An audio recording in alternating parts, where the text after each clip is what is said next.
Condensing the East Blue Saga into a mere 8 episodes is no mean feat, but Netflix's One Piece pulled it off with the panache of a Straw Hat pirate. If it's been a while, here's a quick refresher before you set sail with the next season. One Piece Season 1 wastes no time in revealing what the proverbial One Piece actually is. The first episode, titled Romance Dawn, introduces viewers to the legend of Gold Roger, who existed earlier in the One Piece timeline. As the king of the pirates, Roger is what every swashbuckler dreams of being known as: a traveler, an adventurer, as someone whose name is known across every stretch of the ocean, and of course, owner of a treasure beyond anyone's wildest imagination. Unfortunately for Roger, he's eventually apprehended and made to pay for his piracy. Before his execution in Logetown at the hands of the Marines on behalf of the world government, the crowd shouts at the pirate to reveal the location of his treasure. Roger then gives a hint at the source of his wealth, fame, and power. Free yourselves! Take to the seas! My treasure is yours to find! These words lead to a new golden age of pirates, as they travel from across the globe to look for Roger's hidden treasure, which becomes known as the One Piece. Despite searching high and low for it, nobody manages to find it. Over 2 decades later, the ambitious but crewless Monkey D. Luffy proclaims that he will be the one to find it and become King of the Pirates! The first season showcases Luffy's past and present, demonstrating why he wants to become the King of Pirates. As a child, Luffy finds himself enamored with Shanks and the red-haired pirates. He begs to become part of the crew, but while Shanks is kind to Luffy, he's reluctant to let the kid join him. Attempting to prove how tough he is to the pirate, Luffy stabs himself in the face. Shanks isn't particularly impressed though. Scars don't make the man, Luffy. There's a lesson behind the scar, and you didn't earn this one. A disappointed Luffy digs through a treasure chest and discovers a gum-gum fruit, which is also known as a devil fruit, and eats it. Luffy is always hungry, by the way, so this isn't out of character for him at all. Well, this fruit gives him the power of elasticity, making him nigh invincible. What kind of a monster are you?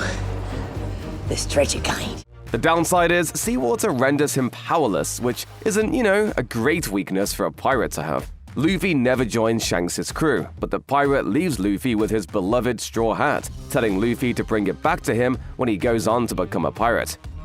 Fast forward to the present, and on Monkey D. Luffy's first heroic adventure, escaping from a sardine barrel, he meets Koby, a cabin boy for the cruel pirate Alvida. After liberating Koby from Alvida's clutches, Luffy and Koby head off to a marine base in Shellstown to seek the map to a fabled pirate ship graveyard called the Grand Line, which is believed to be where Roger's treasure lies. In Shellstown, they run into a few colorful characters. There's the pirate-hunting swordsman Rowanoa Zoro, who beats up a local bully named Helmeppo, that just so happens to be the son of Marine Captain Axehand Morgan.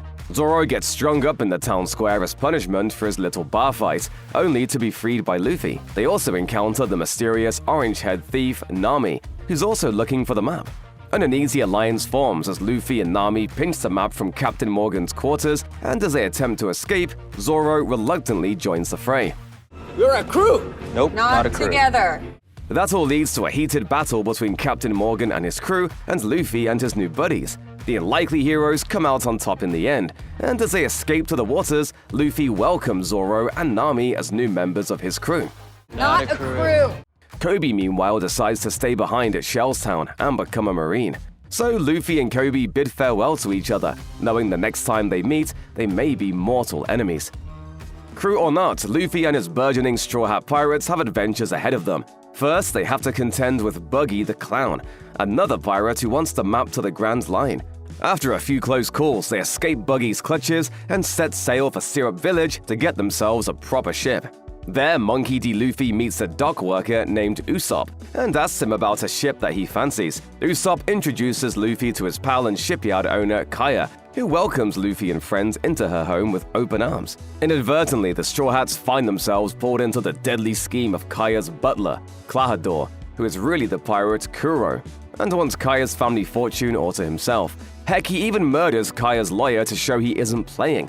Things look bleak for Kaya and the Straw Hats, only for matters to become infinitely worse as the Marines, including new recruit Koby, arrive at Syrup Village. Like all good heroes though, the Straw Hats overcome the odds. defeating both Kuro and the Marines. As a way to repay Luffy, Kaya offers him the ship he wanted, which Luffy christens the Going Merry. Yeah! We did it! Luffy extends Usopp an invitation to join his crew.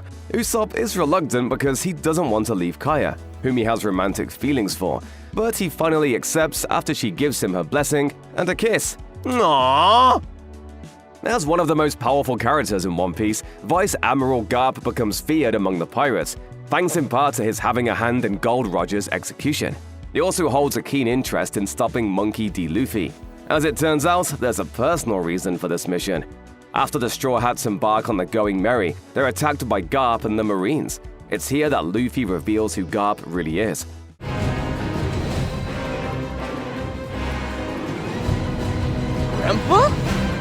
Grandpa?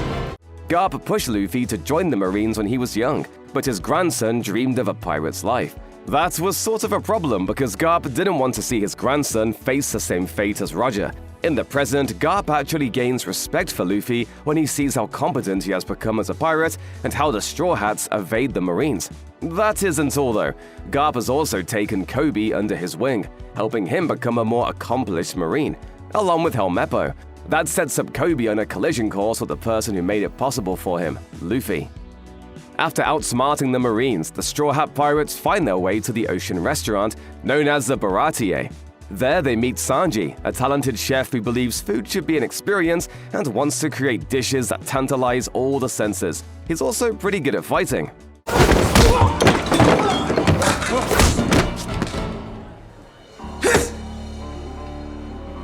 Good fighter.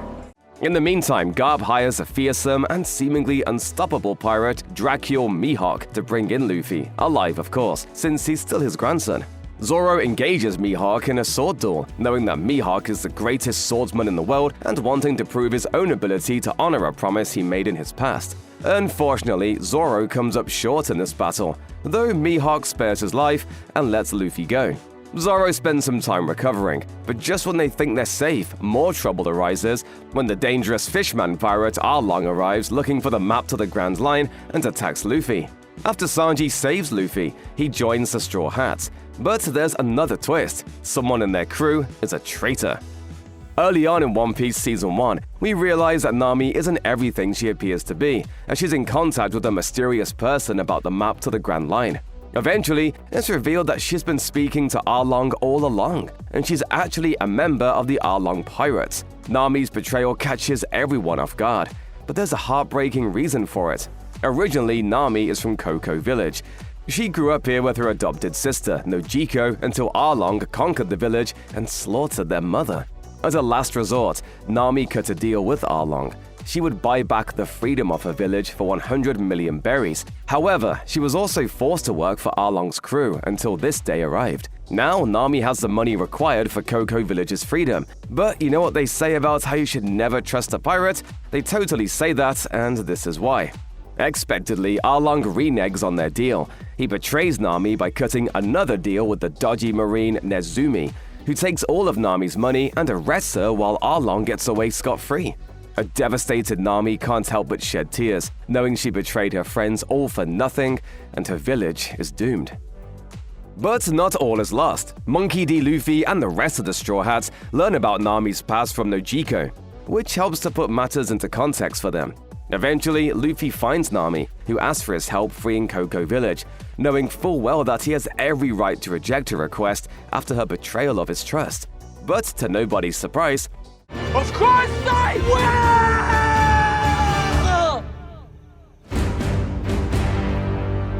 will! Luffy agrees to help, because that's just who he is, someone who never gives up on his pals. And so the climactic battle begins, with the Straw Hats going up against the fearsome Arlong pirates for the freedom of Coco Village.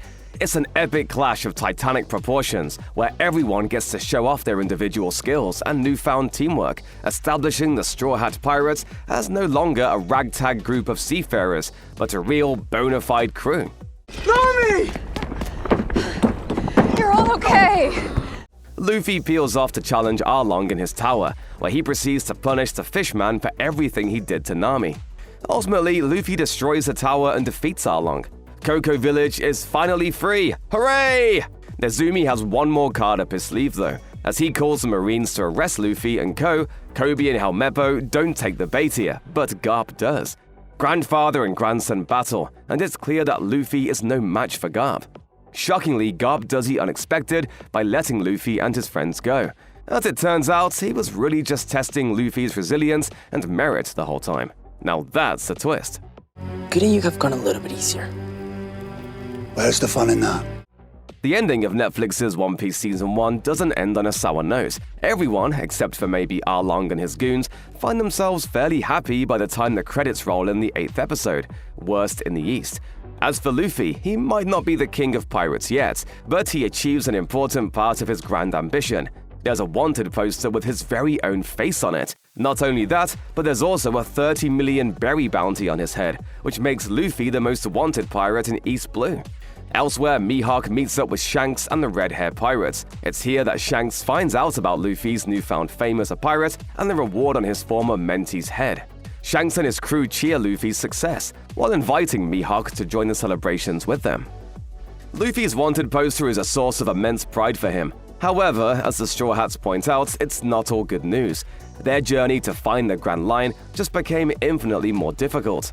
With that price on your head, every bounty hunter in the East Blue will be gunning for you. Not just Luffy, they're going to be gunning for all of us. Toward the end of Worst in the East, Buggy the Clown and Alvida sit at the bar and acknowledge each other. Anyone who has familiarity with the source material will know that this is a tease of their forthcoming partnership. Both of them have issues with the Straw Hats pirates, specifically Luffy, so they join forces to fight a common enemy. Then, there's a scene in which an unknown figure burns Luffy's poster with a cigar. The character isn't mentioned, but One Piece fans know that this is a Marine known as Smoker, who is set to become a major thorn in Luffy's side. While the Straw Hats may have overcome the odds in Season 1, there's a host of greater dangers and antagonists for them to face in the future. But you can bet Luffy will see the bright side in all of it.